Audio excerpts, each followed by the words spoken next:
हर खबर पर होगी आपकी पकड़। डाउनलोड कीजिए एबीपी लाइव ऐप।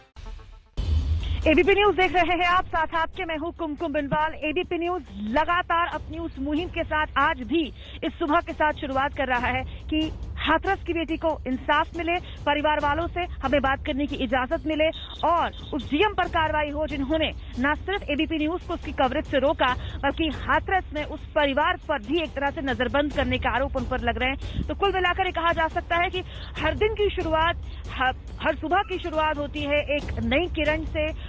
रात कितनी भी अंधेरी हो, जब वो नई किरण आती है तो एक उम्मीद, एक आशा की लेकर आती है। लेकिन उत्तर प्रदेश में अंधेर गर्दी की नई किरण कब पैदा होगी, उत्तर प्रदेश में अंधेर गर्दी कब खत्म होगी, इसी सवाल के साथ आज भी हम ग्राउंड जीरो पर डटे हुए हैं। मैं आपको बता दूं, यही वो रोड है जहां से जाता है पीड़ित परिवार का घर, लेकिन बैरिकेडिंग ऐसी कि यहाँ परिंदा भी पर नहीं मान सकता। गाड़ी जाएगी तो यूपी पुलिस की जाएगी, गाड़ी आएगी तो यूपी पुलिस की आएगी। इन सब के बीच आप देख सकते हैं सुबह से लगातार मैं यहाँ पर जब पहुंची तो मैंने देखा कि मेरे आने के बाद यहाँ पर जिस तरह से हमने मोर्चा संभाला, यहाँ पुलिस बल रात भर मौजूद था। कोशिश फिर भी यही कि किसी भी हाल में कोई अंदर न चला जाए। हम सक्रिय हुए, हम लाइव पर जाने की तैयारी करने लगे तो पुलिस भी यहाँ पर पूरी तरह से सक्रिय है। तो कल से लेकर आज तक की तस्वीर ये कि पुलिस की मौजूदगी यहाँ अब भी उतनी ही जितनी कम कल थी।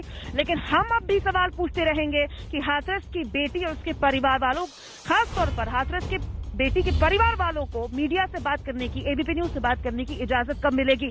हमारे साथ अभिषेक रावत बने हुए हैं। महत्वपूर्ण हो जाता है अभिषेक रावत से जानना कि आज की सुबह क्या एक नई उम्मीद लेकर आएगी अभिषेक, क्योंकि आप लगातार 3 दिन से यहाँ पर मौजूद हैं और आप एबीपी न्यूज के दर्शकों को दिखा रहे हैं कि कैसे एक हाथरस की बेटी के लिए जो न्याय की लड़ाई हम लड़ रहे हैं, पूरा देश, पटना से लेकर मुंबई, मुंबई से लेकर राजस्थान, पूरा देश एबीपी न्यूज के साथ खड़ा हो गया है। आज काफी उम्मीद है क्योंकि जो नए एसपी जिन्हें जिम्मेदारी दी गई थी शामली के विनीत जायसवाल, उन्होंने आधी रात को ही जो है यहाँ पर आकर चार्ज ले लिया था। यहाँ पे ब्रीफिंग भी की थी। मैं खुद उस समय यहाँ पे मौजूद था। करीब 12:35 का समय था जब विनीत जायसवाल अपने काफिले के साथ यहाँ पहुंचे थे।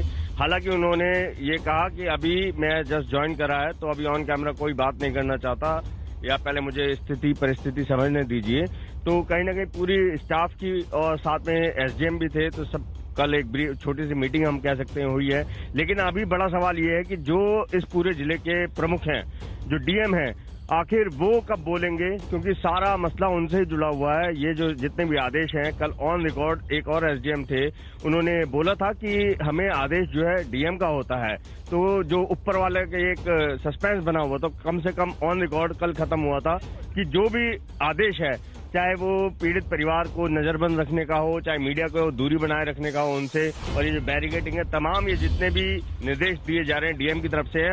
और एबीपी न्यूज का भी सीधा सवाल डीएम साहब से यही था कि सर, ये जो कुछ भी हो रहा है आखिर कौन करवा रहा है? अगर आप करवा रहे हैं तो क्यों करवा रहे हैं? क्योंकि जिस तरीके से उस लड़की के शव को रातों रात जलाया गया, उसकी बेकदरी की गई, परिवार ने झोली भी फैलाई थी, रोती बिलखती मां ने पूरे पुलिस प्रशासन के सामने जो है झोली फैलाई थी और भीख मांगी थी कि अंतिम बार हमारे को दरवाजे पे ले जाने दीजिए। देखिए, पेचीदगियां समझ रहे हैं इस पूरे केस की, इस पूरे मामले की। क्यों? क्योंकि 3 दिन से लगातार अभिषेक यहीं पर मोर्चा संभाले हुए हैं ताकि आपके सामने हर तस्वीर हम रख पाएं। लेकिन आज की तस्वीर कल से और बुरी इसीलिए अभिषेक, क्योंकि कल यहाँ पर इस बैरिकेडिंग के इस हिस्से में यहाँ पर हमारी टीम मौजूद थी। कल आधी रात तक लगातार मौजूद थी, अभी भी मौजूद है।